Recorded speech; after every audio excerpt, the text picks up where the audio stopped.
Buenas tardes, damos gracias a Dios por la oportunidad de poder salir desde aquí. Estamos en el aire desde mi casa y vamos a estar transmitiendo de parte de la Iglesia Bautista Misionera El Camino. Hoy tenemos en la escuela dominical y que estamos comenzando, y luego vamos a tener un intermedio. Usted no va a querer perderse el intermedio hoy.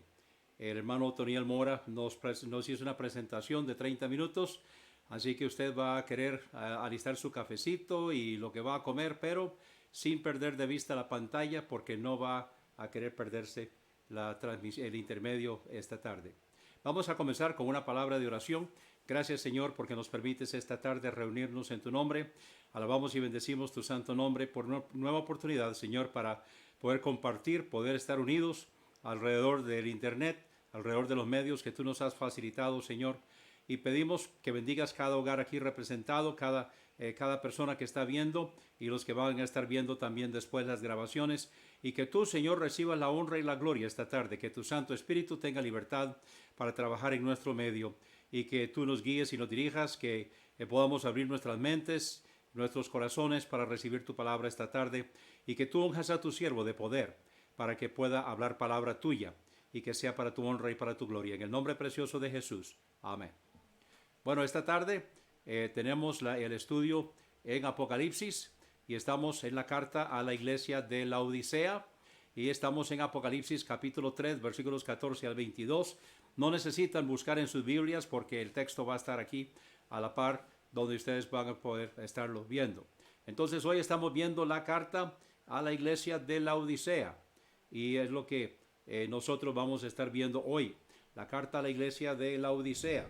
Y esto va a permitir que nosotros podamos entender que esta última carta, recuerde que son 7 iglesias, son 7 cartas, y esta es 7 de 7. Ahora es interesante que el número 7 es uno de los números de nuestro Señor, es el número de la perfección de Dios.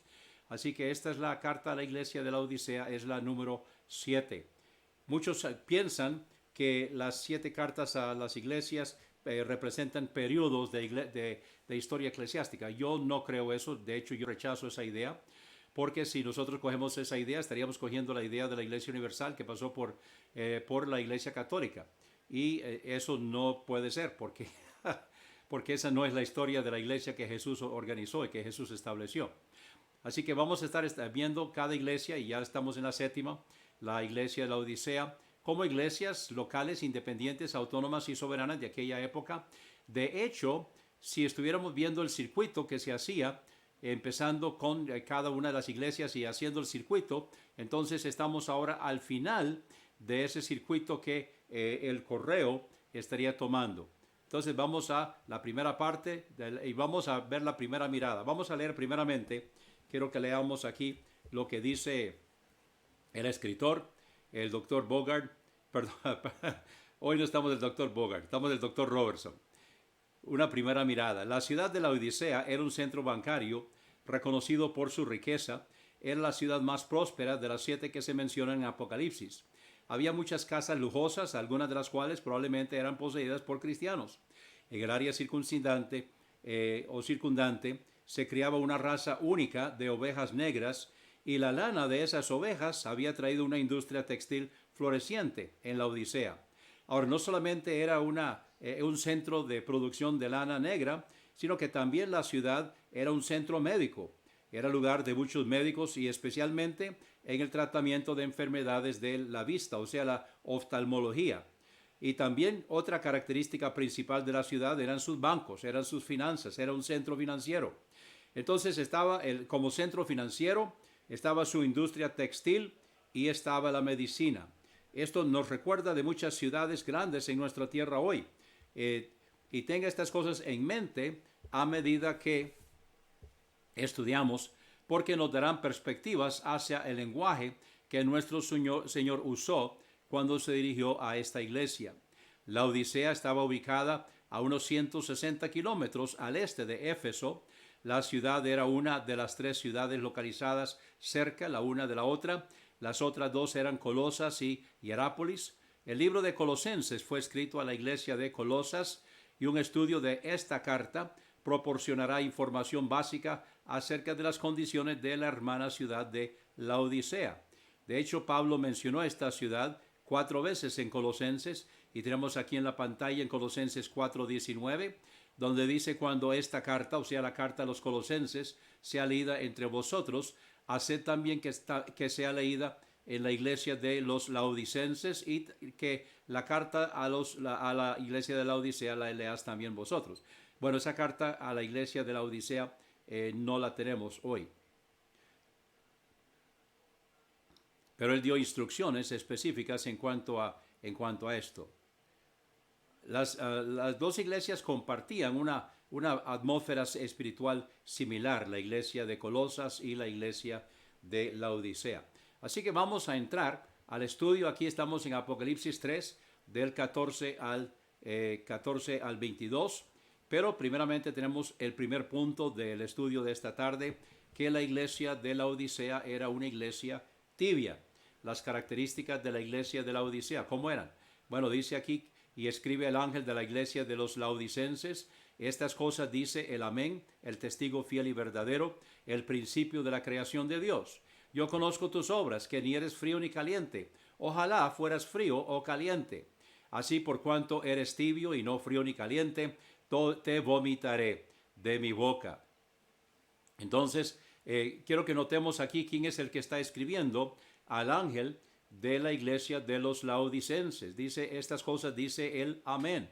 Bueno, amén significa así sea.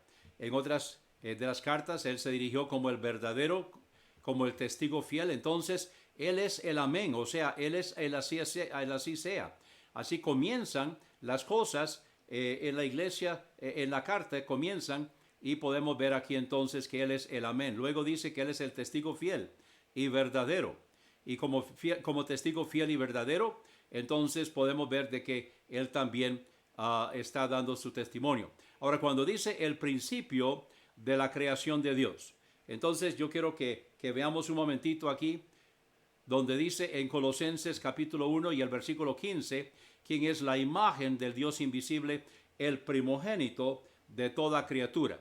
Así que en Apocalipsis 3:14 dice que él es el principio de la creación de Dios. En Colosenses 1:15 dice quién es la imagen del Dios invisible, el primogénito de toda criatura. Ahora, para algunos de ustedes esto es un repaso, para otros tal vez lo están escuchando por primera vez. Allá en el comienzo, antes del principio, antes de ninguna otra cosa, en la mente de Dios el Padre, él pensó que Dios se haría hombre. O sea, él tomó la decisión en su mente de que un día Dios se haría hombre. Estamos hablando de la encarnación, estamos hablando del Hijo de María. Entonces eso ocurrió, dice Gálatas 4:4, en el tiempo, cuando Dios estableció. Pero entonces allá, antes de ninguna otra cosa, lo primero que ocurre en la mente de Dios es que Dios se va a hacer hombre.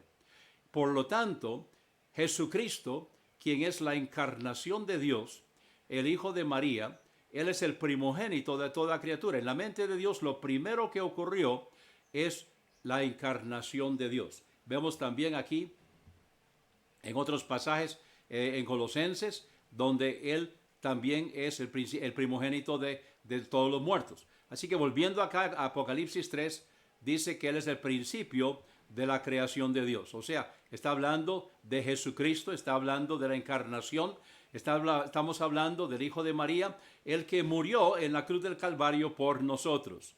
Entonces, él es el que está hablando. Estas cosas dice el Amén, el testigo fiel y verdadero, el principio de la creación, o sea, de Dios. O sea, estamos hablando de Jesucristo. Versículo 15. Yo conozco tus obras. Ahora, nosotros podemos estar seguros de que Dios conoce nuestras obras. Él conoce las obras de las iglesias y Él conoce también las obras de cada uno de sus hijos. Conoce las obras de nosotros y nosotros un día vamos a ser probados. Vamos a ser probados en el tribunal de Cristo para ver qué es lo que hemos hecho, para ver si vamos a recibir y qué premios y galardones y coronas vamos a recibir o aquellos premios y galardones y coronas que pudimos haber recibido, que estaban ahí a nombre nuestro, pero que nosotros no cumplimos con los requisitos para poderlos recibir. El propósito de premios, galardones y coronas es para poder echarlos a los pies de nuestro Señor Jesucristo. En el caso de las iglesias, entonces el Señor Jesucristo le dice a la iglesia de los laodicenses: yo conozco tus obras. Ahora, ¿cómo era la iglesia de los laodicenses? Dice que ni eres frío ni caliente. O sea, era tibia, no es ni frío ni caliente. Así, por cuanto eres tibio y no frío ni caliente, ¿qué es? Es un vomitivo. O sea, el agua tibia es un vomitivo, especialmente si le echamos un poco de sal, ¿verdad? Cuando alguien necesita limpiar el estómago y necesita vomitar, entonces toma un poco de agua tibia con sal. Un vomitivo perfecto. Entonces, lo que Jesucristo le está diciendo a la iglesia de la Odisea es que por cuanto eres tibio y no frío ni caliente, te vomitaré de mi boca. O sea, es una situación de una iglesia que no es ni frío ni caliente, sino que es tibia. Lamentablemente tenemos muchas iglesias así en nuestros días, que no son ni fríos ni calientes, o sea, no se han ido en contra de las cosas del Señor, pero tampoco están a favor de las cosas del Señor. Posiblemente están muy ocupados en sus programas, posiblemente se consideran exitosos. De hecho, la iglesia de la Odisea se consideraba exitosa y muchas de las iglesias hoy se consideran exitosas, pero sin embargo no están cumpliendo con los requisitos del Señor para ser una iglesia caliente para el Señor. Vamos entonces ahora al segundo punto. El segundo punto es consejo sabio. Y estamos entonces en Apocalipsis 3, del 17 al 19, donde el Señor Jesucristo le va a dar un consejo sabio a la iglesia de la Odisea. Y le dice, comenzando aquí en el versículo 17, porque tú dices, yo soy rico y me he enriquecido y de ninguna cosa tengo necesidad. Y no sabes que tú eres un desventurado y miserable y pobre y ciego y desnudo. Yo te aconsejo que de mí compres oro refinado en fuego para que seas rico y vestiduras blancas para vestirte y que no se descubra la vergüenza de tu desnudez y unge tus ojos con colirios para que veas. Entonces, esto es lo que está diciendo la iglesia. Tú dices, yo soy rico y me he enriquecido y de ninguna cosa tengo necesidad. Lamentablemente esta es la situación de muchas iglesias hoy. Posiblemente sean como la iglesia de la Odisea, tal vez habían banqueros en su medio, tal vez habían personas de la industria textil en su medio y posiblemente habían otras personas también que se habían enriquecido y que estaban en la iglesia, daban fuertes dineros a la iglesia y ellos entonces sentían que no necesitaban nada. Una iglesia fuerte, una iglesia poderosa, una iglesia económicamente libre, una iglesia tal vez con edificios muy bonitos y muy cómodos y todo eso, pero ha llegado al punto donde dice, yo soy rico y me he enriquecido y de ninguna cosa tengo necesidad. Es terrible cuando una iglesia llega a creer eso y lamentablemente no está fuera de lo común. Donde piensan, yo soy rico y me he enriquecido y de ninguna cosa tengo necesidad. O sea, están pensando primero yo, después yo, por último yo. No olvidemos para qué existen las iglesias. Las iglesias no son para engordarse ellas, no son para construir grandes templos muy bonitos, aunque está bien construir templos donde estamos cómodos, pero no olvidemos el propósito de la existencia de la iglesia. Recordemos la comisión que el Señor le dio a su iglesia, Mateo 28, 18 al 20, o 19, 20. Haced discípulos, bautizándolos, enseñándoles. Entonces necesitamos recordar cuál es la misión, cuál es la razón de ser de una iglesia. Una razón de ser de la iglesia es hacer discípulos, bautizarlos y enseñarles. O sea, las iglesias necesitan ser enseñadas, necesitan crecer espiritualmente, necesitan crecer numéricamente, necesitan crecer financieramente, pero no olvidemos que todo eso es con un solo propósito, y eso es ganar al mundo para Cristo. Haced discípulos a todas las naciones. Si el mundo no lo recibe de nosotros, ¿de quién lo va a recibir?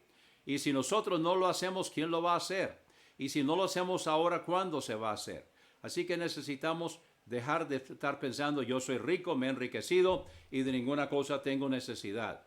Porque entonces Jesucristo le dice a la iglesia de la Odisea, no sabes que tú eres. O sea, ellos no se daban cuenta, ellos estaban pensando que eran ricos, enriquecidos, no tengo ninguna necesidad. ¿no sabes que tú eres, palabras fuertes, un desventurado y miserable y pobre y ciego y desnudo? Qué descripción más terrible de una iglesia del Señor. Y lo trágico es que no sabían, no se daban cuenta, no se estaban viendo a sí mismos como el Señor.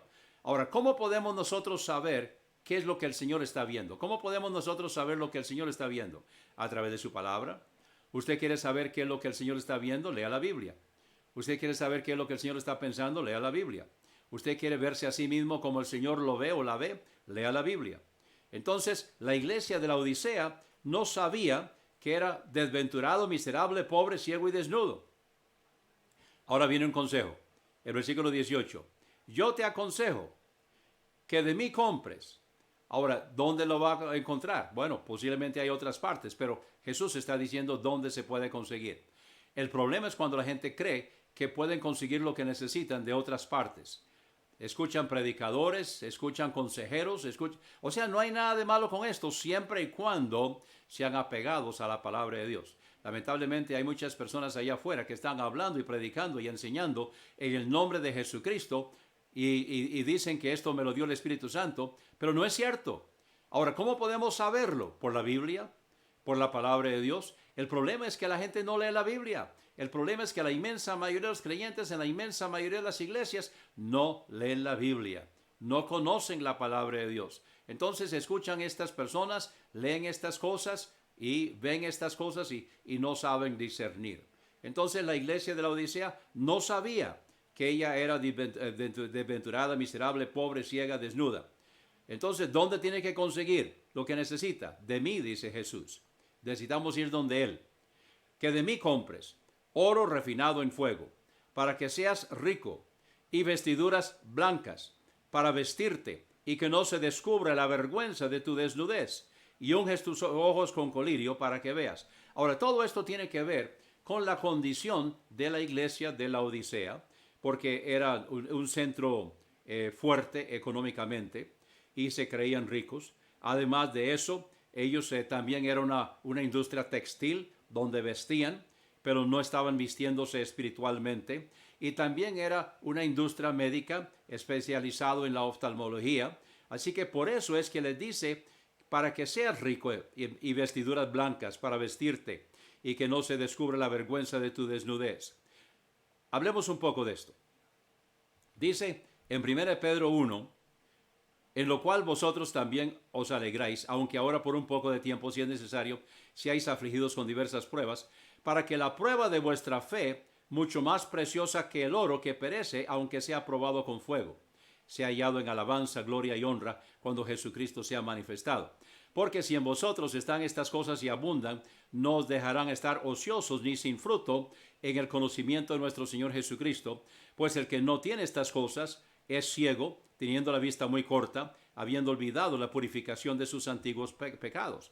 Aquí está hablando también parecido a lo que está hablando en Apocalipsis. Ciego significa miope, corto de vista. Y entonces está olvidando la purificación de sus antiguos pecados y volviendo al versículo 7, para que la prueba de vuestra fe, mucho más preciosa que el oro que perece, aunque sea probado con fuego. Entonces, ¿qué es lo que está siendo probado con fuego? La fe. La fe. Ahora, ¿la fe en qué se basa? La fe tiene que basarse en la palabra de Dios. Tenemos que oír la palabra de Dios y creer la palabra de Dios. Vamos ahora a 2 de Pedro. Perdón, vamos a volver ahora. Vamos a volver a Apocalipsis. Versículo 18. Yo te aconsejo que de mí compres oro refinado en fuego, para que seas rico. Ahora, cuando habla de vestiduras blancas, ¿recuerdan allá en Apocalipsis donde habla de las bodas de las bodas del Cordero? Y dice que las personas que están allá van a poder vestir. Dice, creí que lo había copiado, pero no lo copié. Pero dice allá en Apocalipsis capítulo 17, creo que es donde está la boda del Cordero, que las vestiduras blancas representan las obras justas de los santos. Entonces, cuando aquí está diciendo vestiduras blancas para vestirte y que no se descubra la vergüenza de tu desnudez, lo que está diciendo es que haga aquellas cosas que son para la honra y para la gloria del Señor. Nosotros necesitamos hacer aquellas cosas que son para la honra y gloria del Señor. ¿Recuerdan en Efesios 2, versículos 8 al 10? Versículos 8 al 10 dice, porque por gracia sois salvos por medio de la fe, y esto no de vosotros, pues es don de Dios, no por obras para que nadie se gloríe. Versículo 10, porque somos hechura suya, creados en Cristo Jesús para buenas obras, las cuales Dios preparó de antemano para que anduviésemos en ellas.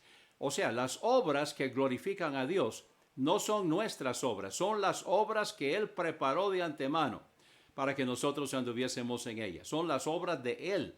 Lo que Él hace en nosotros y a través de nosotros es lo que recibe la honra y la gloria. Estas son las vestiduras blancas que le está diciendo a la iglesia de la Odisea que deben vestir y que no se descubra la vergüenza de tu desnudez.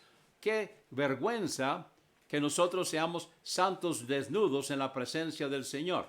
Porque no hay obras para vestirnos. Ahora las obras que tenemos, dice la Biblia que nuestras obras son como trapos de inmundicia. Entonces tienen que ser las obras que Dios preparó de antemano para que anduviésemos en ellas, las que nos van a vestir para la honra y para la gloria del Señor. Y luego dice, y unge tus ojos con colirio para que veas. Recuerde que la Odisea era un centro de oftalmología. Ellos estaban conociendo bien qué significaba el colirio, pero la iglesia no estaba viendo, no estaba sabiendo. Versículo 17, no sabes. Ellos no estaban pudiendo ver. Ahora vimos allá en Pedro, donde dice que son miopes, que no pueden ver estas cosas. Entonces, unge tus ojos con colirio. ¿Qué está hablando colirio? Bueno, yo creo que aquí lo que está hablando es el Espíritu Santo. Para que veas, o sea, que podamos entender lo que el Señor nos está diciendo. En 1 de Juan 2, versículo 20 y 27, si quieren anotarlo. 1 Juan 2, versículo 20 y versículo 27, habla de la unción del Espíritu. Y nosotros cuando aceptamos a Cristo como Salvador personal, tenemos la unción del Espíritu que nos ilumina para que podamos entender y aplicar la palabra de Dios. Entonces, yo creo que está hablando de eso, el colirio que está hablando aquí, para que veas, está hablando de la unción del Espíritu Santo. Ahora, todos nosotros como creyentes tenemos la unción del Espíritu Santo, pero tenemos que aplicarla, tenemos que usarla. La tenemos, pero no significa que la usamos. De hecho, lamentablemente hay muchos creyentes que no la usan, sino que quieren interpretar la Biblia a su manera o a la manera de otros y no están aplicando la iluminación del Espíritu Santo. Muy bien, vamos a seguir adelante. Vamos ahora a una gran invitación. Una gran invitación. Encontramos aquí en Apocalipsis, capítulo 3 y los versículos del 20 al 22. Tenemos una gran invitación. He aquí yo estoy a la puerta y llamo. Si alguno oyere mi voz y abriere la puerta, entraré a él y cenaré con él y él conmigo. Al que venza, yo le daré que se siente conmigo en mi trono, así como yo también he vencido y me he sentado con mi Padre en su trono. El que tiene oído, oiga lo que el Espíritu dice a las iglesias. Vamos a examinar esto. Noten que dice, yo estoy a la puerta y llamo. O sea, la iglesia de la Odisea había echado a Jesucristo de la iglesia. Jesús está afuera. Él está a la puerta llamando para ver si lo dejan entrar. Qué lástima, como muchas iglesias hoy están con sus programas con énfasis en social. No hay nada de malo en trabajo social. No hay nada de malo en darle de comer a los hambrientos. No hay nada de malo en vestir a los que no tienen vestido. No hay nada de malo en trabajo social. Siempre y cuando no olvidemos la razón de ser. No nos dejemos distraer. No permitamos que estas cosas buenas tomen el lugar de lo mejor. Porque hasta lo bueno es ayudar, servir a otros, pero lo mejor es propagar el Evangelio.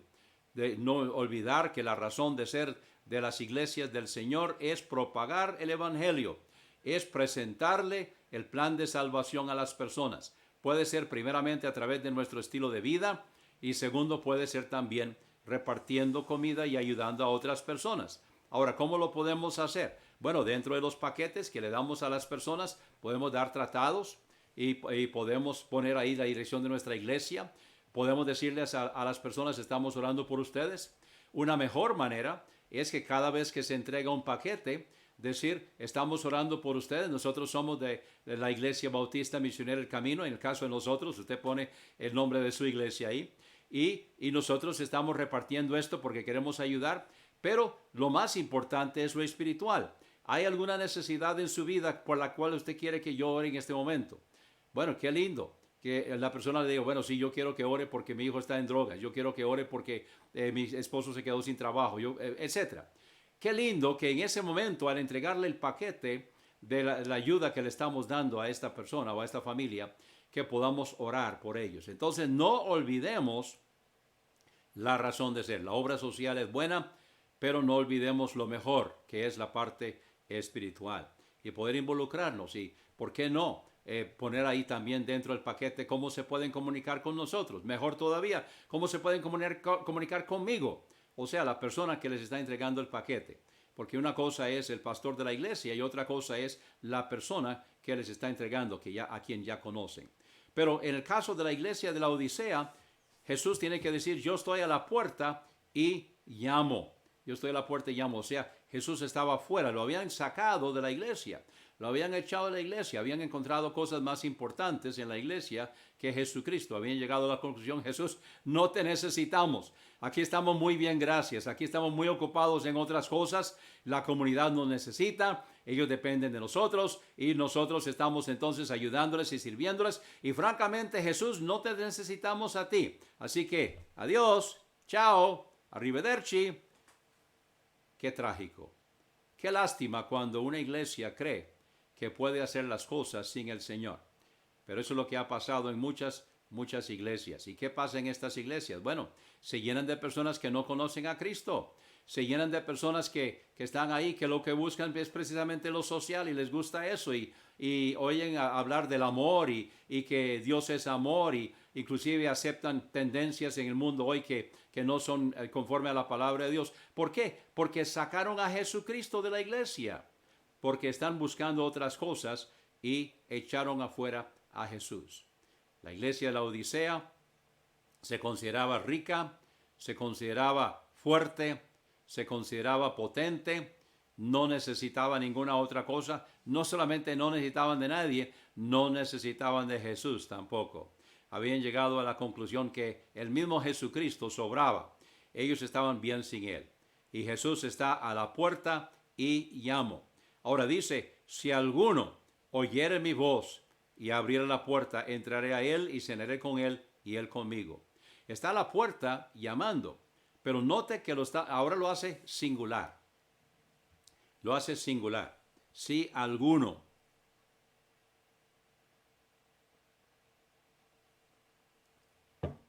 Ahora es opcional. Si alguno oyere mi voz.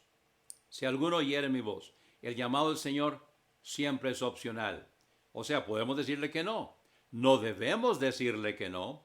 No es conveniente decirle que no. No es una buena idea decirle que no. Pero podemos hacerlo. De hecho, la mayoría de las personas alrededor del mundo le dicen a Dios que no.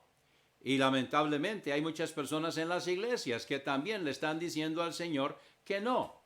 Muchos lo que están diciendo es, bueno, Señor, lo que yo quiero es un tiquete al cielo y un seguro contra incendios para no ir al infierno, pero no te metas en mi vida, yo estoy bien así, yo voy a seguir adelante, y de hecho están sacando a Jesús de sus vidas, están caminando por el camino ancho de la inmensa mayoría de las iglesias. Por cierto que Mateo 7, 13 y 14 no está hablando de inconversos, está hablando de creyentes, fíjense que está dirigido a los discípulos. Y está hablando del camino ancho, el camino angosto, la puerta espaciosa, la puerta estrecha. Y el camino que está hablando es el camino de la voluntad del Señor, permitiendo que Dios controle, que el Espíritu Santo tome el control en nuestras vidas. Lamentablemente, la mayoría de las iglesias tienen personas, y la mayoría de las personas en las iglesias no están andando así por el Señor, no están permitiendo que el Señor viva su vida en ellos. No están permitiendo que Él conforme su vida a la forma de ser del Espíritu Santo, de Jesucristo. Entonces le está diciendo aquí a la iglesia, la Odisea, si alguno oyere mi voz. A veces, hermanos, escuchamos pero no oímos. O sea, oímos un ruido allá a la distancia. ¿Qué fue? ¿Qué fue? Bueno, yo tengo muchas veces que cuando Noemi llama, no la escuché, no la entendí y tengo que levantarme para ir a ver qué fue lo que me dijo. Yo no sé si algunos de ustedes también tienen ese problema de la sordera. Y entonces, si alguno oyera mi voz, el problema es cuando la sordera es espiritual. El problema es cuando no estamos realmente oyendo la voz del Señor. Entonces dice Jesucristo, si alguno oyere mi voz. Ahora, ¿qué puede hacer? Dice, y abriere la puerta. Entonces, está hablando de, hay alguien, aló, hay alguien que está oyendo, hay alguien en casa, hay alguien que está dispuesto a abrir la puerta. ¿Qué va a suceder? Si alguno oyere mi voz y abriera la puerta, entraré a él. Entraré a él. O en otras palabras, él va a entrar. Ahora, evidentemente está hablando de creyentes. Entonces el Espíritu Santo ya está en el Espíritu. Y cuando dice entraré a él, lo que tiene que estar hablando es que el Espíritu Santo pase al alma, que es la mente, sentimientos y voluntad. O sea, el control de nuestra vida. Entraré a él y cenaré con él. Está hablando de compañerismo. Está hablando de comunión. ¿Qué pasa con la mayoría de los creyentes? No tienen comunión con el Señor, no tienen compañerismo con el Señor, no están leyendo la Biblia, no están permitiendo que el Espíritu Santo controle sus vidas. Entonces dice, entraré a Él, o sea, el Espíritu va a pasar del Espíritu del ser al alma del ser, que es mente, sentimientos y voluntad, va a poder tomar control de la mente, va a poder guiar en la voluntad y va a poder entonces llenar su mente de la palabra de Dios. Entraré a Él y cenaré con Él. Cuando nos sentamos a la mesa, significa que hay comunión. ¿Recuerda el Salmo 123? El Salmo 23 dice que nosotros nos sentamos a la mesa y cenamos con Él. Luego dice, y Él conmigo. Entonces, ¿qué vemos aquí? Vemos una calle de dos vías. Si alguno oyere mi voz y abriera la puerta, entraré a él y cenaré con él y él conmigo. Qué lindo, ¿no es cierto? Que podamos sentarnos a la mesa con el Señor, que podamos digerir la palabra del Señor, que podamos digerir el alimento del Señor. Bueno, ¿saben cómo hacerlo? La palabra de Dios. La palabra de Dios. Cada vez que nosotros abrimos nuestros corazones y abrimos la palabra del Señor y comenzamos a leer la palabra de Dios y permitir que el Espíritu Santo hable en nuestra vida, aplique la palabra en nuestra vida, entonces Él está entrando a nosotros, Él está cenando con nosotros y luego dice, y Él conmigo. O sea, nosotros estamos ya en comunión con el Señor. Estamos en relación con el Señor. Recuerde que una cosa es posición y otra cosa es relación. La posición es cuando aceptamos a Cristo como Salvador personal. El Espíritu Santo viene a nuestro espíritu que estaba muerto en delitos y pecados, le da vida, establece morada. A partir de ese momento da testimonio con nuestro espíritu de que somos hijos de Dios. Eso es posición. Y empieza la relación, donde el Espíritu de Dios en nuestro espíritu comienza a trabajar en nuestra alma, mente, sentimientos y voluntad. Eso se llama santificación, se llama crecimiento espiritual, se llama salvación de esta vida. Y nosotros entonces vamos a poder estar con Él. Entonces dice, si alguno oyere mi voz y abriere la puerta, entraré a Él y cenaré con Él y Él conmigo. Versículo 21. Al que venza, y recuerden que esto es un participio, lo que está diciendo literalmente es, quien está venciendo, yo le daré que se siente conmigo en mi trono. ¿Recuerdan cuando los hijos de Zebedeo querían sentarse uno a la derecha y el otro a la izquierda del Señor? Bueno, aquí Él está invitando para que nosotros nos sentemos con Él en su trono. ¿Por qué? Porque nosotros vamos a juzgar, los 12 apóstoles se van a sentar en 12 tronos para juzgar a las 12 tribus de Israel. Y nosotros también vamos a juzgar. Nosotros vamos a estar guiando, vamos a estar administrando durante el milenio.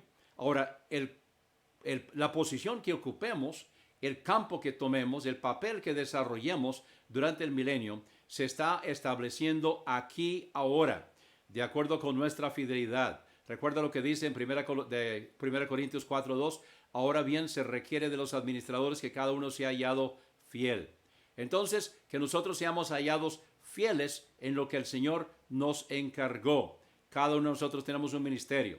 Ah, ¿usted no sabía? ¿Usted creyó que solamente el hermano Walter tiene un ministerio? No, cada creyente tiene un ministerio. El creyente suyo es diferente al mío, el mío es diferente al suyo, y el Señor nos va a pedir cuentas en cuanto a qué hicimos o qué no hicimos en el ministerio que Él nos encargó. Si usted no sabe cuál es su ministerio, pregúntele al Señor. Lea la palabra y esté atento a la voz del Señor a través de su palabra y el Espíritu Santo hablándole para que usted pueda saber cuál es su ministerio y que lo pueda llevar a cabo para la gloria del Señor.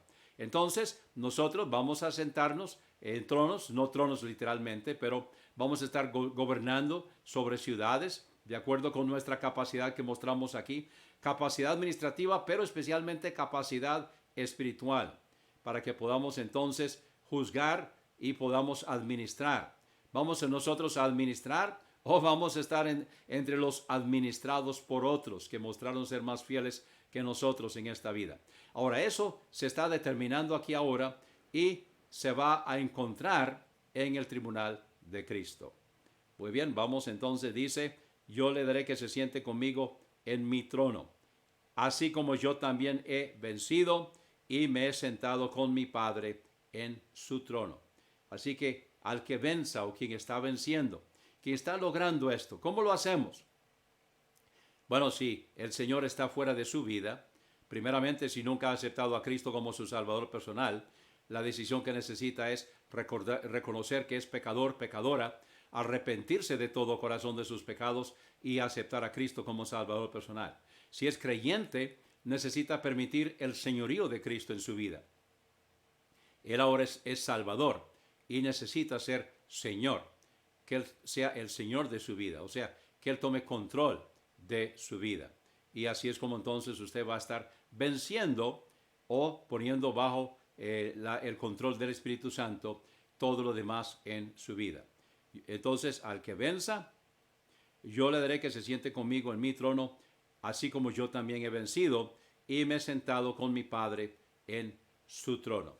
Ahora, no está en los pasajes acá, pero quiero que vaya conmigo, busquen en sus Biblias.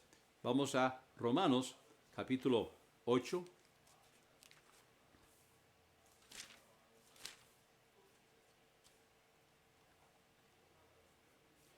Aquí en Romanos capítulo 8, vamos a comenzar a leer el versículo 28 y leer hasta el final.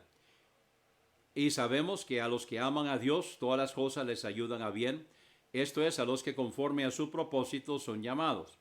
Porque a los que antes conoció, también los predestinó, para que fueran hechos conformes a la imagen de su Hijo, para que Él sea el primogénito entre muchos hermanos. Y a los que predestinó, a estos también llamó. Volviendo atrás, nosotros desde que aceptamos a Cristo como Salvador personal, fuimos predestinados para ser formados y conformados a la imagen de Jesucristo. Versículo 29, lo voy a leer de nuevo. Porque a los que antes conoció también los predestinó para que fueran hechos conformes a la imagen de su Hijo, para que Él sea el primogénito entre muchos hermanos. Y a los que predestinó, a estos también llamó, y a los que llamó, a estos también justificó, y a los que justificó, a estos también glorificó. ¿Qué pues diremos a esto? Si Dios es por nosotros, ¿quién contra nosotros? El que aún a su propio Hijo no eximió, sino que lo entregó por todos nosotros, ¿cómo no nos dará también con Él todas las cosas? ¿Quién acusará a los escogidos de Dios? Dios es el que los justifica. ¿Quién es el que los condenará?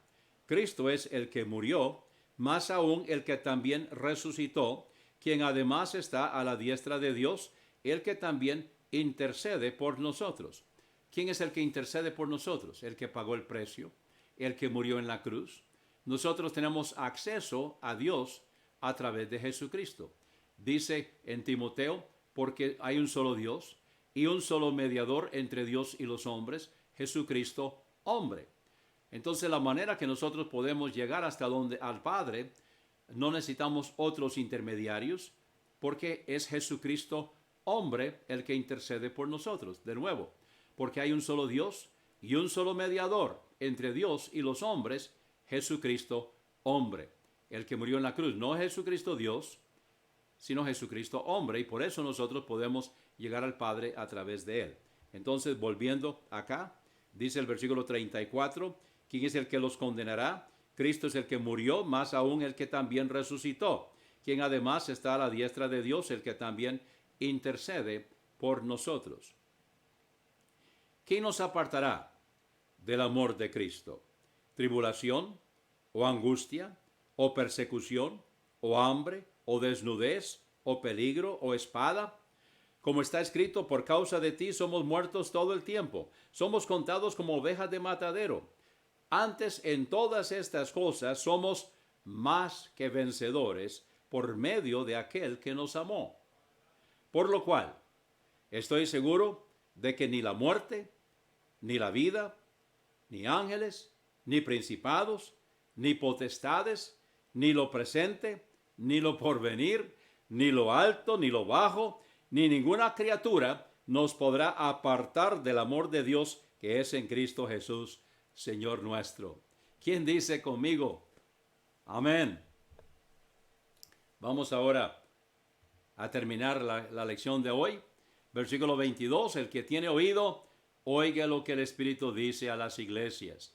El que tiene oído, oiga lo que el Espíritu dice a las iglesias. Yo espero que usted esté oyendo lo que el Espíritu Santo le dice a las iglesias y le está diciendo a usted y me está diciendo a mí esta tarde, para que podamos aprender a aplicar la palabra de Dios en nuestra vida y vivir para la honra y para la gloria de nuestro Señor. Vamos a tener una palabra de oración para despedir la escuela dominical. Gracias, Señor, por tu palabra esta tarde y gracias porque podemos cogerla, leerla, entenderla por tu Espíritu Santo y aplicarla a nuestras vidas. Ayúdanos, Señor, para que podamos oír y aplicar la palabra de Dios. En el nombre de Jesús. Amén.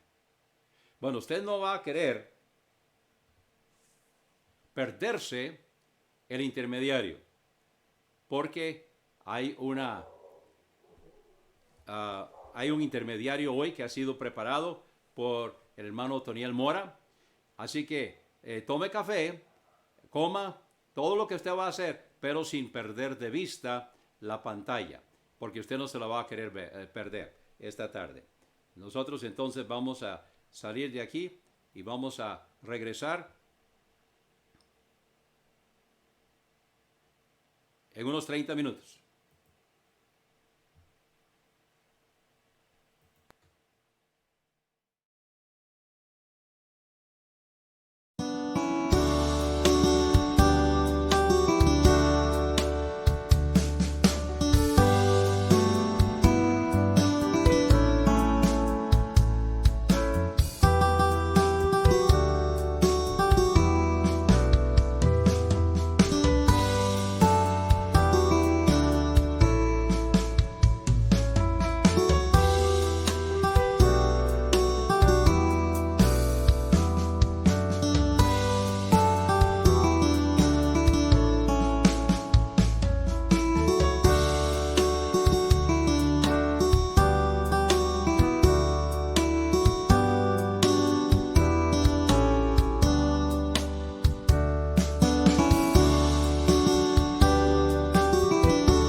Muy bien, bueno, ya estamos de vuelta.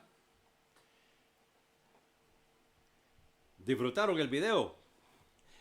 Gracias al hermano Otoniel por su trabajo y también nos va a estar presentando algunos especiales. Inclusive, si usted, hermano, hermana, puede presentarnos o puede prepararnos un especial, entonces póngase en contacto y vamos a indicarle cómo hacerlo para que el hermano Otoniel pueda estar preparando esto y tenerlo en cuenta también. Así que queremos participar, queremos servicios con cantos también.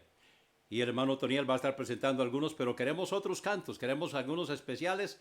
Entonces, si ustedes cantan en su iglesia, por ejemplo, y quieren presentar un especial, entonces pónganse en contacto con nosotros y el hermano Otoniel le va a estar indicando cómo hacerlo. Muy bien, vamos entonces esta tarde, ahora en la predicación de la palabra del Señor, vamos a comenzar con una palabra de oración. Gracias, Señor, por el tiempo que hemos pasado con el refrigerio y pedimos ahora que bendigas el resto del servicio. Bendice ahora, Señor, la predicación de tu palabra y que tú abras nuestro entendimiento para que podamos entenderla y usarla para la honra y para la gloria de nuestro Señor.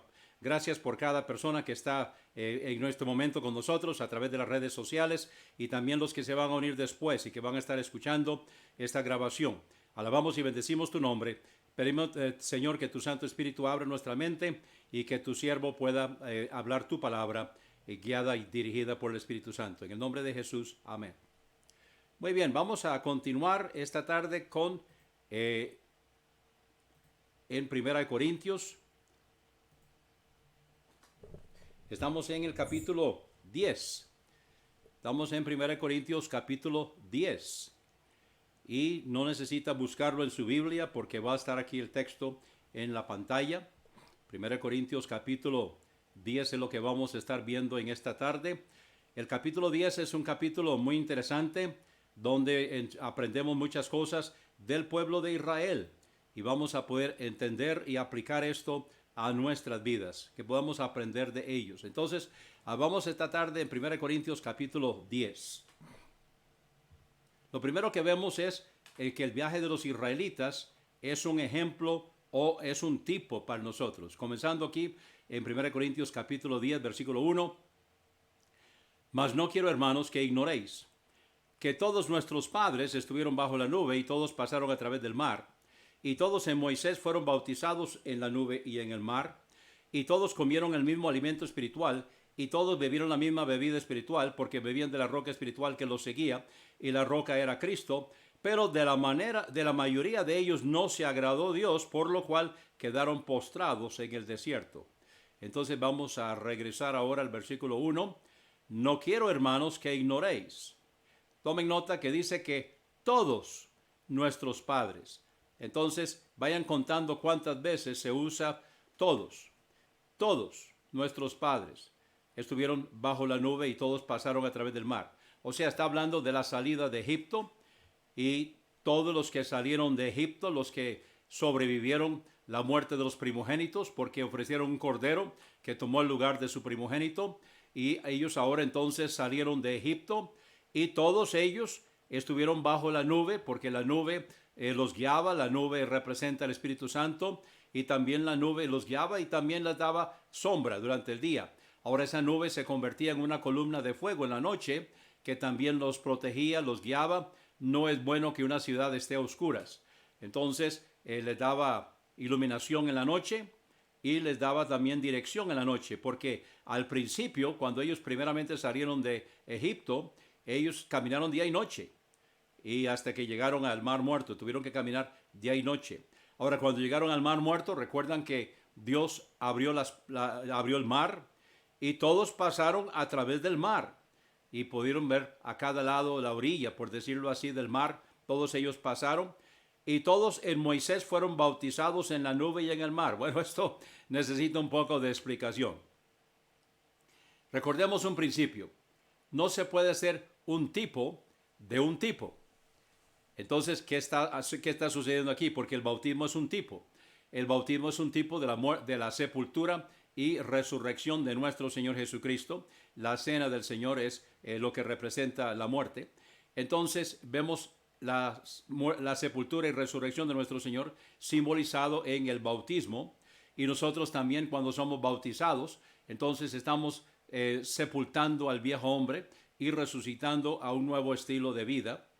Ellos entonces cuando pasaron el mar muerto, también fueron bautizados en la nube y en el mar, pero no en el sentido que sea un tipo de nuestro bautismo, sino que las dos cosas están señalando hacia lo mismo. O sea, así como nuestro bautismo cristiano, estamos simbolizando la muerte del viejo hombre y la sepultura del viejo hombre y la resurrección a una vida nueva. Así también los israelitas cuando pasaron el mar están dejando atrás el viejo estilo de vida, están dejando atrás Egipto. O sea, lo que marcó la separación entre Egipto y la Tierra Santa, la Tierra Prometida, fue el paso del Mar Rojo. Los egipcios que venían detrás de ellos y que querían otra vez esclavizarlos, llegaron hasta el Mar Rojo, ahí murieron, hasta ahí llegaron. Igualmente, el poder del diablo sobre el cristiano llega hasta su bautismo. Entonces, de ahí en adelante, el poder que él tiene en nuestra vida es el poder que nosotros le permitimos. O sea, él hace con nosotros lo que nosotros le permitimos, pero él no tiene poder por sí, porque ya nosotros lo dejamos a él atrás. Eso fue sepultado, el viejo hombre fue sepultado. El problema con algunos cristianos es que lo resucitan todos los días. Ay, no, hay que dejarlo sepultado. Hay que dejar el viejo hombre ahí y resucitar a vida nueva. Y cada mañana necesitamos entonces simbólicamente sepultar o crucificar al viejo hombre para que ese día podamos andar en novedad de vida. Necesitamos hacerlo todos los días. ¿Por qué? Bueno, anoche pasé con el enemigo y no estoy hablando de Noemi. Estoy hablando de que pasé con la carne. Y cuando yo me levanté esta mañana, ¿cómo estaba la carne? Muy bien, gracias, y con ganas de molestar, igual que la suya. Por eso tenemos que pasar tiempo con el Señor en su palabra, cada mañana. Y luego necesitamos entonces apropiarnos o aplicar la palabra del Señor en nuestra vida durante el transcurso del día. Hay un par de versículos que ya los he mencionado en otras ocasiones. Díganlo conmigo. Primero, Salmo 119:9. ¿Con qué limpiará el joven su camino? Con guardar tu palabra. Y el versículo 11. En mi corazón he guardado tus dichos para no pecar contra ti. Y luego el mismo Salmo 119, versículo 105. Lámpara es a mis pies tu palabra y lumbrera a mi camino. Ustedes recordarán de que el Salmo 119 es un acróstico que tiene que ver con la ley o la palabra de Dios. Así que nosotros haremos bien en pasar tiempo con el Señor cada mañana y aplicar esa palabra. Es la primera defensa contra la tentación. Así que en el caso de los israelitas, todos ellos fueron bautizados en la nube y en el mar, y nosotros también, simbólicamente. Pero ¿qué pasó? Vamos al versículo 3. Y todos comieron el mismo alimento espiritual. ¿Recuerda cuando Dios les dio de comer el maná? Ahora, maná en hebreo lo que significa es, ¿qué es eso? ¿Y eso qué es? Y así se quedó, maná. Comieron el mismo alimento espiritual. Cada mañana se levantaban y ahí estaban como escarcha. Lo recogían, lo comían. Si guardaban para el día siguiente, ellos tenían que aprender. Dios no solamente suple nuestras necesidades, sino que lo hace de tal manera que nos enseña lecciones. Y cuando Dios proveyó para su alimento físico, también lo hizo enseñándoles lecciones espirituales. Les dijo que no guardaran para el día siguiente, tenían que esperar y confiar que mañana va a estar ahí. Sin embargo, algunos no creyeron, lo guardaron y se agusanó, o sea, se pudrió. Así que ellos tenían que aprender. Pero el viernes tenían que recoger el doble porque el sábado no debían salir a recoger. Recuerden que era el sábado legislado y ellos no podían salir, entonces no podían hacer ningún trabajo el día sábado de la ley. Pero el viernes tenían que recoger el doble. Ese día no se agusanó. Ese día no se les descompuso el alimento porque Dios lo preservó para el sábado. Entonces, a través de todo esto, Dios les estaba enseñando lecciones. Sin embargo, no aprendieron algunos de ellos las lecciones. Todos comieron el mismo alimento espiritual. Todos aprendieron que tenían que salir cada día a recoger el maná, que no podían guardarlo para el día siguiente, confiar que mañana va a estar ahí. El viernes recoger el doble, porque el sábado no iba a haber. y el sábado no debían salir a conseguir tampoco. Todo eso lo tenían que ir aprendiendo durante el viaje de los israelitas. Versículo 4, y todos bebieron la misma bebida espiritual. ¿Recuerdan cuando la roca y la primera vez Dios le dijo a Moisés que debía golpear la peña, que debía golpear la roca? Eso es tipo de Cristo. Dice aquí, porque bebían de la vida de la roca espiritual que los seguía, y la roca era Cristo. Ahora, como la roca era Cristo, entonces la primera vez Moisés debía golpearla y echó agua. La segunda vez Moisés estaba enojado, el pueblo de Israel estaba murmurando, estaba criticando, ya lo iban a apedrear a él y a Aarón, y entonces él estaba enojado y cogió la vara y en vez de hablarle a la peña, que Dios le dijo que le hablara, como estaba enojado, entonces la golpeó 2 veces y entonces les dijo a los israelitas, vengan rebeldes para que vean lo que yo les voy a dar. O sea, él se atribuyó la gloria. Le costó muy caro a Moisés ese atrevimiento, esa vez que se le subió el burro, el viejo burro se subliminó y se rebeló y él permitió que sucediera y debido a eso Moisés no pudo entrar a la tierra prometida. Dios lo subió al monte, desde ahí pudo verlo, pero no pudo cruzar el Jordán. Ahora, al este del Jordán sí se conquistó la parte de la tierra prometida que estaba al este, pero Dios no permitió que Moisés cruzara el Jordán para entrar al resto de la tierra prometida. ¿Por qué? Bueno, porque desobedeció ahí, porque la roca era Cristo. Entonces vamos a volver a repasar donde dice, todos nuestros padres estuvieron bajo la nube, todos pasaron a través del mar, todos en Moisés fueron bautizados en la nube y en el mar, todos comieron el mismo alimento espiritual, todos bebieron la misma bebida espiritual porque bebían de la roca espiritual que los seguía y la roca era Cristo. Pero, o sea, todos tuvieron las mismas oportunidades, todos vieron las mismas obras de Dios, todos experimentaron la misma dirección de Dios. Pero después que Dios los sacó de Egipto, de la mayoría de ellos no se agradó Dios, por lo cual quedaron postrados en el desierto. ¿Recuerda cuando llegaron a Cades Barnea? Desde Cades Barnea enviaron un espía de cada una de las 12 tribus. Eran príncipes. Cada uno de esos espías era príncipe de su pueblo, era príncipe de su tribu. Y ellos fueron y reconocieron la tierra que Dios les había prometido. Regresaron, dieron su reporte. 10 de ellos alborotaron al pueblo. Son ciudades fortificadas, son gigantes. Es una tierra que se traga a sus moradores. No podemos entrar. Dios dijo que podíamos, pero no podemos entrar. No le crean a Dios, no se dejen engañar. Vamos a entrar y los van a crucificar, nos van a matar, nos van a asesinar a todos a cuchillo. 2. Josué y Caleb dieron el testimonio y dijeron, entre más grandes son, más duro caen. Entremos de una vez a conquistar. Pero esos días alborotaron al pueblo, querían matar a Moisés y a Aarón y a Josué y Caleb, y por eso Dios los sentenció. ¿Ok? Ustedes dicen que sus niños van a quedar postrados aquí, sus niños van a morir. Esos niños son los que van a entrar. Ustedes que rechazaron la oportunidad, que están diciendo que Dios no es capaz de darles lo que Él les prometió, ustedes no van a entrar. Entonces dice el versículo 5, de la mayoría de ellos no se agradó Dios, por lo cual quedaron postrados en el desierto. Ahora, vemos aquí que es un ejemplo. El viaje de los israelitas es un ejemplo, es un tipo. Pero estas cosas sucedieron como ejemplo para nosotros. La palabra en el griego es tipos, que significa un ejemplo para nosotros.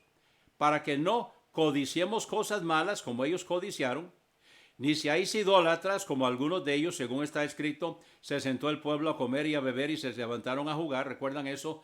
Eso sucedió al pie del monte Horeb. Moisés estaba arriba en la presencia de Dios, recibiendo de mano de Dios la ley.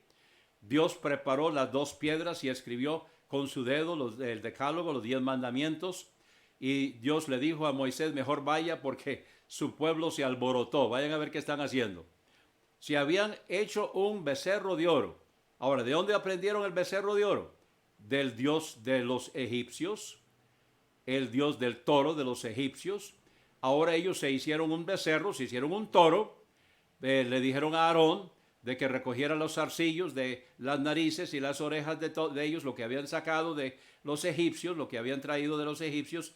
Ahora se hicieron de fundición un becerro de oro y se pusieron a adorarlo. Y Aarón se prestó. ¡Qué barbaridad! Entonces, no seáis idólatras, como algunos de ellos, según está escrito, se sentó el pueblo a comer y a beber y se levantaron a jugar. Ni forniquemos. Ahora, eso es el caso de Balaam y Balac, de que Balaam no pudo hacer que el pueblo fornicara, no pudo maldecir al pueblo, pero le aconsejó a Balac de que trajera a las mujeres y se mezclaron y fornicaron, idolatraron, adoraron a los dioses de los moabitas y en un día murieron 23,000 personas. Versículo 9. Ni tentemos a Cristo, como también algunos de ellos lo tentaron y perecieron por la serpiente. ¿Recuerdan el caso allá donde Dios le dijo a Moisés que levantara una serpiente de bronce? Recuerden que el bronce representa juicio y la serpiente es Satanás, pero el hecho que se está levantando en alto, recuerden que Jesús dijo en Juan 3:14, así como Moisés levantó la serpiente en el desierto, así es necesario que el Hijo del Hombre sea levantado. ¿Qué significa eso? Eso significa de que cuando Cristo fue levantado en la cruz del Calvario por nuestros pecados, Él estaba golpeando, dándole una herida en la cabeza a la serpiente.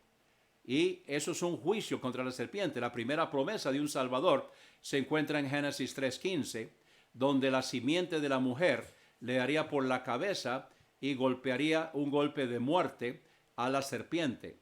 Entonces eso lo vemos donde Dios hizo que Moisés levantara una serpiente de bronce y ellos entonces cuando miraban la serpiente no morían.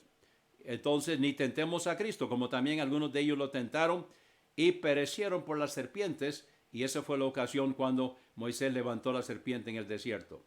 Ni murmuréis, como también algunos de ellos murmuraron y perecieron por el destructor. Recuerdan, se pusieron a murmurar, queremos carne. Allá en Egipto comíamos las ollas de carne. Bueno, qué corta es la memoria muchas veces de las personas y lo que habían pasado. Bueno, sí, pero eran esclavos allá en Egipto. Los maltrataban. Comían olla de carne, comían puerros y todo eso, pero ¿a costa de qué? ¿Qué es mejor? ¿Es mejor algo simple, en libertad, o olla de carne en esclavitud? Bueno, ellos en ese momento prefirieron la olla de carne. Se pusieron a murmurar, queremos carne. Bueno, Dios les mandó carne, les mandó codornices, pero ellos no prepararon adecuadamente las codornices, se las comieron con todo y sangre, y Dios hizo que perecieran, estaban todavía la carne entre sus dientes, y perecieron por el destructor. Versículo 11. Y todas estas cosas les acontecieron como ejemplo. Es un tipo para nosotros. Y fueron escritas para nuestra amonestación, para quienes ha llegado el fin de los siglos. O sea, nosotros, usted, yo. Así que el que piense estar firme, mire que no caiga. O sea, todos ellos pasaron por estas situaciones. Lamentablemente muchos de ellos no aprendieron las lecciones. Hoy, ¿cuántas personas están en las iglesias, pero no están aprendiendo las lecciones? Muchas veces la gente dice, ¿y por qué a mí? ¿Y por qué me suceden estas cosas a mí? Ay, pero qué barbaridad. ¿Por qué Dios está permitiendo esto en mi vida? Bueno, voy a darles un secreto a voces. Todo lo que ocurre en la vida del cristiano es para bien. ¿Cómo puede ser para bien esto que me está sucediendo? Bueno, es para enseñarle una lección. Ponga cuidado, ponga atención, no murmure, no se queje, no esté preguntando, ¿y Dios por qué? ¿Y por qué a mí? Póngale cuidado a ver qué es lo que Dios le está tratando de enseñar. ¿Cuál es la lección que Dios está tratando de enseñarle? Y si hay algo que está sucediendo y se repite y se repite y se repite, póngale especial cuidado. porque significa que hay una lección que Dios está tratando de enseñarle y usted no la está aprendiendo y Dios lo está devolviendo a primer grado. Dios le está repitiendo la lección. Entonces póngale cuidado a ver qué es lo que Dios está tratando de enseñarle y evidentemente usted no está aprendiendo. Cabeza dura, rebeldía, soberbia. Yo no puedo aprender nada. Ya yo sé todo lo que yo puedo saber. Bueno, esa es la actitud de algunos, lamentablemente. Fue la actitud de los israelitas y vea dónde los llevó. Y dice Pablo, todo esto sucedió como un ejemplo para nosotros, que nosotros aprendamos de los errores ajenos. Hay un dicho que dice, nadie escarmienta por cabeza ajena, pero yo digo eso, pero no tiene que ser así. O sea, nadie escarmienta por cabeza ajena, no tiene que ser así. Podemos aprender de los errores de otros. No tenemos que pasarlo nosotros. Yo no necesito probar la droga para saber que no es bueno. He visto lo que sucede. No necesito probar el alcohol para saber que no es bueno. Veo lo que sucede en otras vidas. Entonces hay muchas cosas que nosotros no tenemos que escarmentar. No tenemos que probar. No tenemos que nosotros hacerlo. Podemos ver lo que ha sucedido en otras vidas. Entonces, no acepte eso de que nadie escarmienta por cabeza ajena. La respuesta es, usted no acepte eso. Aprenda usted de las lecciones de otros. En este caso, aprendamos, dice Pablo, de las lecciones de los israelitas en el desierto. Versículo 13. Este es un buen versículo para memorizar. Les recomiendo 1 Corintios 10, 13. No os ha sobrevenido tentación que no sea humana. Mas fiel es Dios, que no os dejará ser tentados más de lo que podéis resistir, sino que dará juntamente con la tentación la salida para que podáis soportar. Recuerde que el tema es el ejemplo de los israelitas, la tentación. Ellos fueron tentados y cayeron en tentación. Nosotros no tenemos que caer en tentación. El pasaje que leímos al final de la lección de escuela dominical en Romanos capítulo 8, somos más que vencedores. No tenemos que caer en tentación.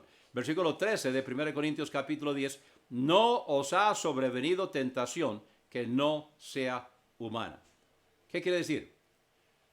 Quiere decir que Dios no permite que el diablo nos tiente en el área esotérica. Dios no permite que el diablo nos tiente en el subconsciente. ¿Por qué? Porque el subconsciente no hay que pasar por la voluntad. O sea, si el diablo pudiera llegar hasta nuestro subconsciente, tendría una ventaja terrible sobre nosotros, porque no pasa a través de nuestra voluntad.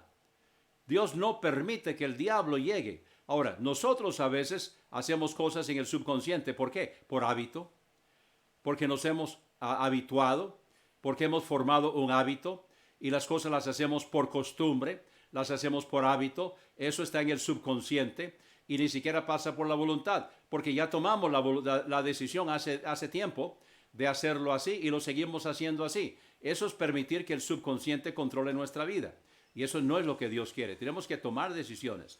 Entonces Dios no permite que el diablo acceda a nuestro subconsciente. Tiene que pasar por nuestra voluntad. Tenemos que poder tomar la decisión al respecto. No os ha sobrevenido tentación que no sea humana. Mas fiel es Dios, que no os dejará ser tentados más de lo que podéis resistir. ¿Ok? Entonces, Dios no va a permitir que el diablo nos tiente en 5º grado si estamos en 1er grado.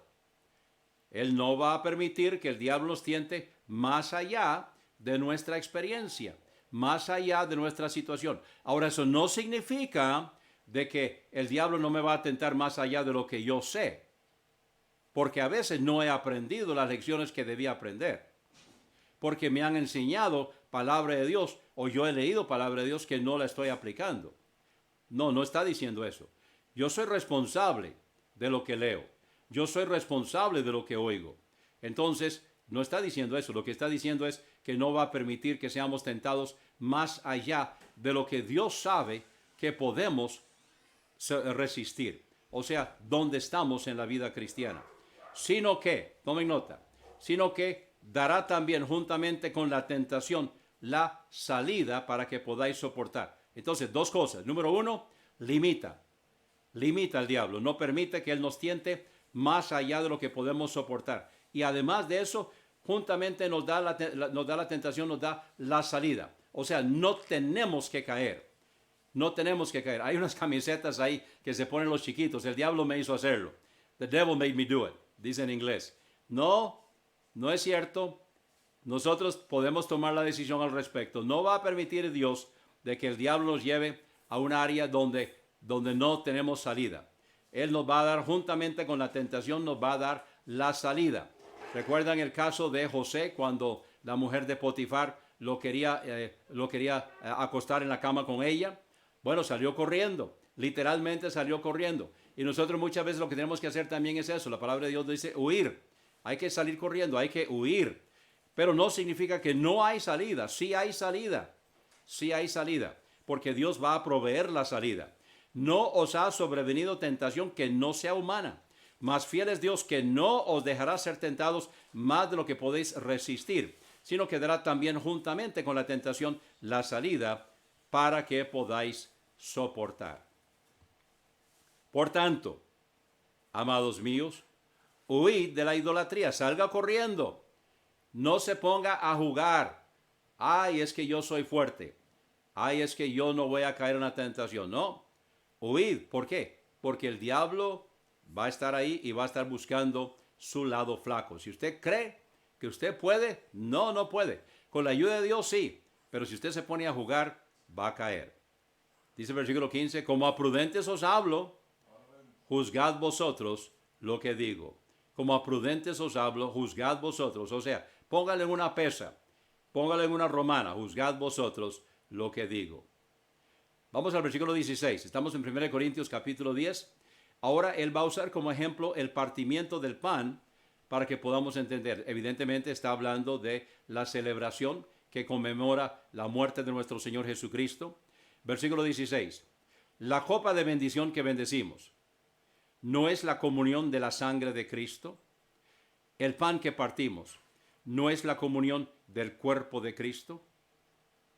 Ahora, algunos dicen de que con la bendición el pan se convierte en el cuerpo de Cristo y el jugo de uvas o vino se convierte en la sangre de Cristo.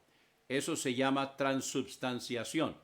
Los bautistas rechazamos eso. Los bautistas creemos que el pan sin levadura, no deja de ser lo que es. Representa el cuerpo de Cristo, pero sigue siendo pan sin levadura. El jugo de uvas no deja de ser jugo de uvas, no se convierte en ninguna otra cosa. Es jugo de uvas, pero representa la sangre de nuestro Señor. La copa de bendición que bendecimos no es la comunión de la sangre de Cristo. El pan que partimos no es la comunión del cuerpo de Cristo. Ahora, los luteranos entonces toman este versículo como base para lo que ellos creen que es la consubstanciación. O sea, ellos creen de que el jugo de uvas está con la sangre y el pan está con el cuerpo.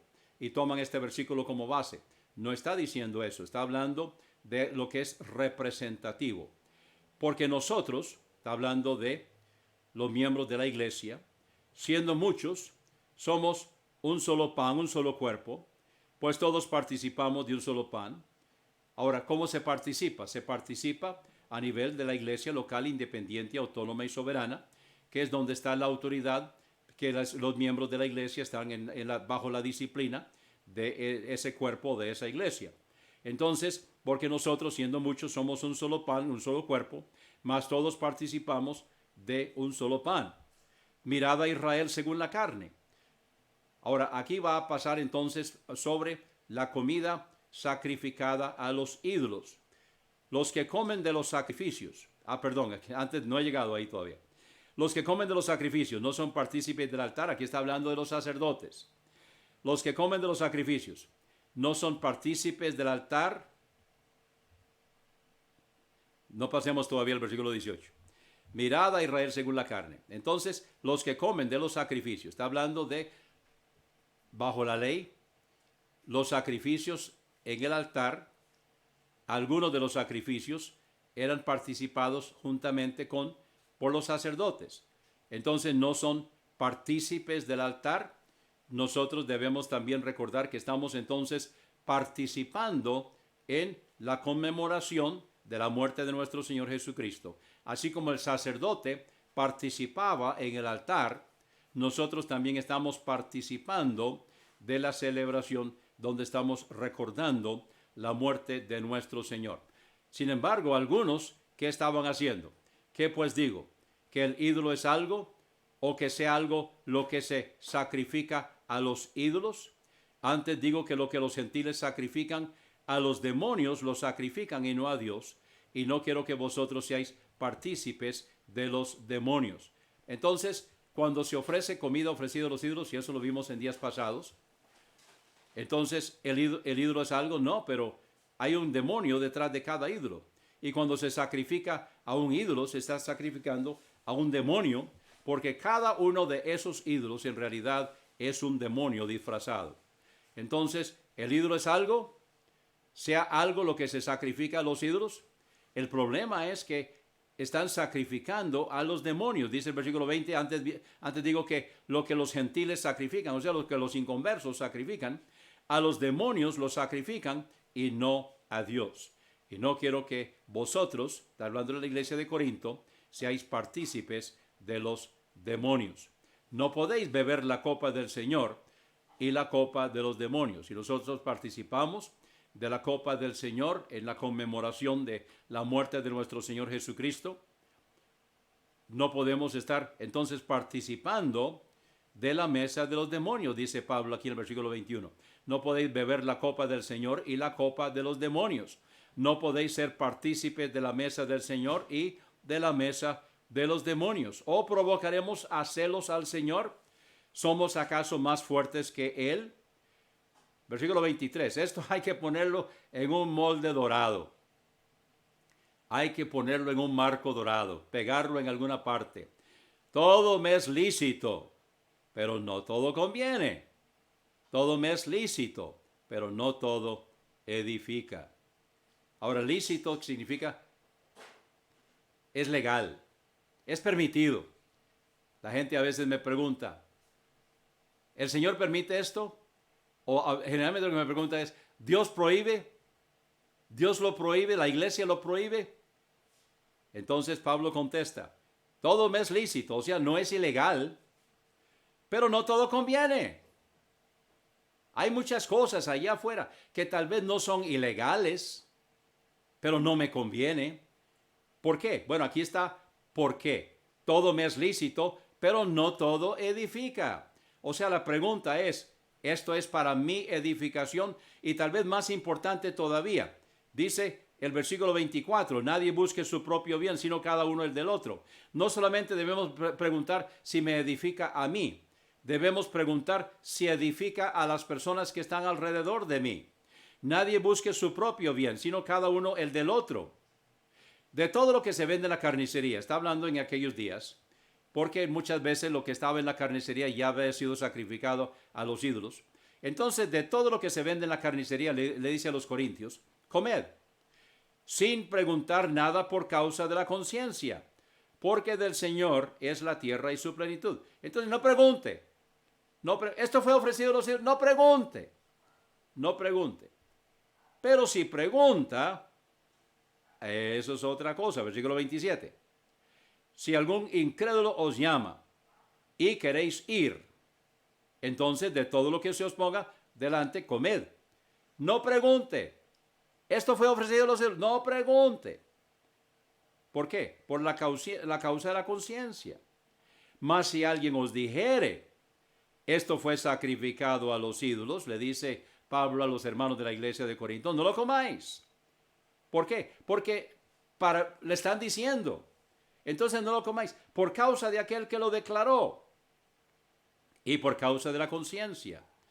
Porque del Señor es la tierra y su plenitud. La conciencia, digo, no tuya, sino del otro. Pues, ¿por qué ha de ser juzgada mi libertad por la conciencia de otro? Y si yo con agradecimiento participo, ¿por qué he de ser censurado por aquello por lo que doy gracias? Entonces, ¿por qué? Bueno, porque debo pensar en el bienestar también de otros.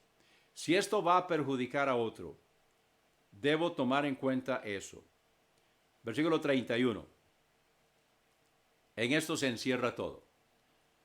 Si pues coméis o bebéis, o hacéis otra cosa, hacedlo todo para la gloria de Dios. Recuerdo hace un tiempo cuando me dijo un hermano de que él tenía un mal hábito y lo pudo dejar cuando aplicó el versículo 31 de 1 Corintios capítulo 10.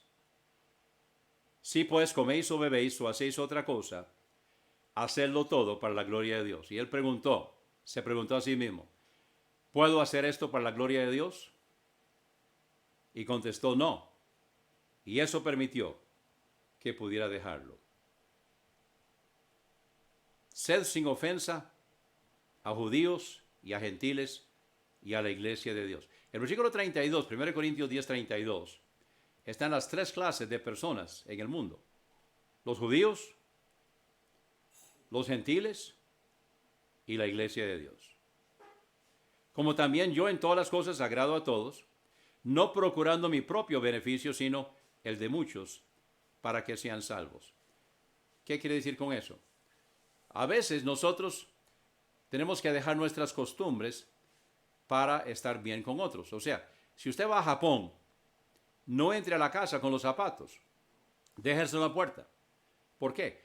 Porque si usted entra a una casa en Japón con los zapatos puestos, está ofendiendo, porque necesita dejar los zapatos en la puerta. En el tiempo de Jesús, la costumbre era de lavarle los pies a las personas cuando llegaban a la casa. Entonces, necesitamos acomodarnos a las costumbres. Donde vamos, necesitamos acomodarnos siempre y cuando no sea contrario a la palabra de Dios. Versículo 33, como también yo en todas las cosas agrado a todos, no procurando mi propio beneficio, sino el de muchos. ¿Para qué? Para poder alcanzarlos para Cristo, para poder ser un testimonio para ellos. Porque si yo insisto en ser yo, entonces no voy a permitir. Debemos tener cuidado, especialmente cuando vamos a otras culturas. A veces los norteamericanos han sido acusados de querer no solamente convertir a las personas a Cristo, sino también convertirlos a la cultura de Estados Unidos. Y bueno, puede ser. Estoy seguro que así ha sido en algunos casos. Entonces tenemos que tener cuidado. No debemos convertirlos a nuestra cultura. Debemos convertirlos a Cristo y permitir que su cultura permanezca, siempre y cuando no sea diferente. Hay una cultura, no voy a mencionar el pueblo, pero hay una cultura donde parte de esa cultura es una celebración donde todo el mundo se emborracha una vez al año. Bueno, esa cultura dejémosla. No sigamos con esa cultura. Hay algunas culturas que son dañinas. También hay algunas culturas donde se intercambian marido y mujer y cometen fornicación. No sigamos con esa cultura. Hay una cultura donde se coge al niño y se arroja al río Ganges para que sea comido por los cocodrilos, pensando en que va a tener en su nuevo cuerpo, entonces va a tener algo diferente. Pero no sigamos con esa cultura. Hay algunas culturas que no, pero en la reencarnación. Pero no sigamos con una cultura que es contraria a la palabra de Dios. Pero si la cultura no perjudica, si la cultura no es contraria a la palabra de Dios, respete la cultura. Permita que las personas sigan con su cultura. No imponga la cultura suya. Enseñe la Biblia, enseñe la palabra de Dios. Y deje que ellos sigan con la cultura de ellos siempre y cuando no sea dañino. 1 Corintios capítulo 10. Un tipo para nosotros. Que podamos aprender del capítulo 10 de 1 Corintios. Es un ejemplo. Y podemos aprender del ejemplo que encontramos ahí. Las cosas que pasaron los las cosas que pasaron los israelitas para los corintios y para nosotros. Vamos a orar. Gracias, Señor, por tu palabra.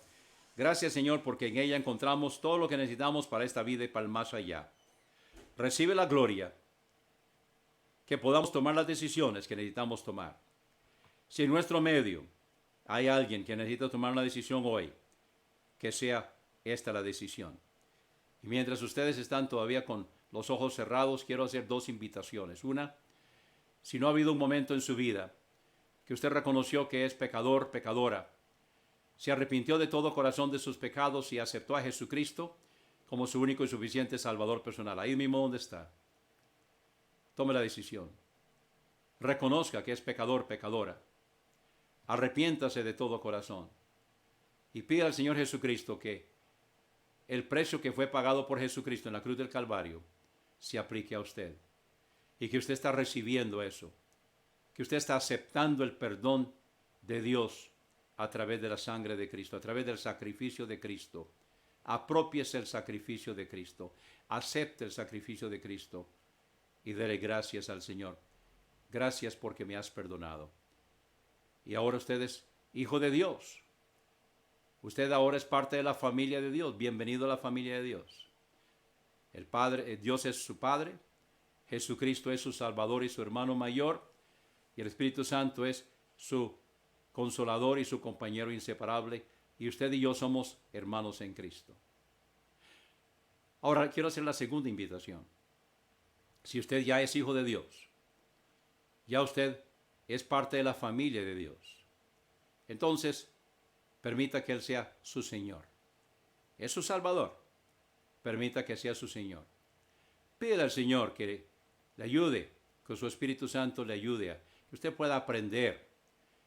Él está conformándolo a usted a la imagen de Jesucristo. Déjese conformar. Pídele al Señor que lo ayude a dejar la soberbia, dejar el orgullo, dejar la vanagloria, perdonar a aquellas personas quienes lo han ofendido, permitir ser formada a la imagen del Señor Jesucristo, que Él haga la obra en usted, que las obras que usted haga sean las obras que Él tiene para que usted las haga para la honra y para la gloria de Él y por las cuales va a recibir premios, galardones y coronas. Entréguele el control de su vida al Señor. Hágalo ahora mismo. Gracias, Señor, por las decisiones que están siendo tomadas esta tarde. Te alabamos y te bendecimos en el nombre de Cristo. Amén. Si usted ha tomado una decisión esta tarde, yo quisiéramos saberlo.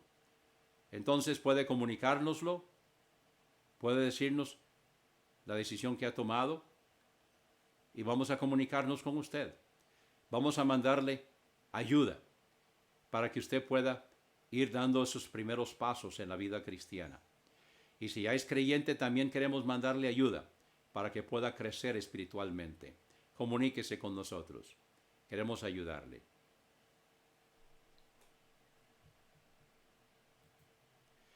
Gracias a Dios por la presencia de cada uno de ustedes esta tarde. Gracias a Dios porque usted está formando parte de esta transmisión y donde nosotros estamos pudiendo reunirnos virtualmente a través de las redes sociales. Yo lo que veo es una cámara, usted lo que ve es una pantalla, pero hay compañerismo y comunión entre nosotros y gracias a Dios por este medio y que el Espíritu Santo está usándolo para la honra y para la gloria del Señor. Si usted está en asistencia hoy, entonces ahí en los comentarios díganos y queremos dar gracias a Dios por la presencia suya en el día de hoy. Gracias a Dios por su presencia, gracias a Dios porque usted está con nosotros y porque podemos estar juntos en la casa del Señor, en la casa de cada uno de nosotros, pero en la presencia de nuestro Señor Jesucristo. Dios le bendiga. Bueno, quiero recordarle que el jueves vamos a estar aquí mismo a las 7 de la noche. Únase a nosotros. Dios le bendiga.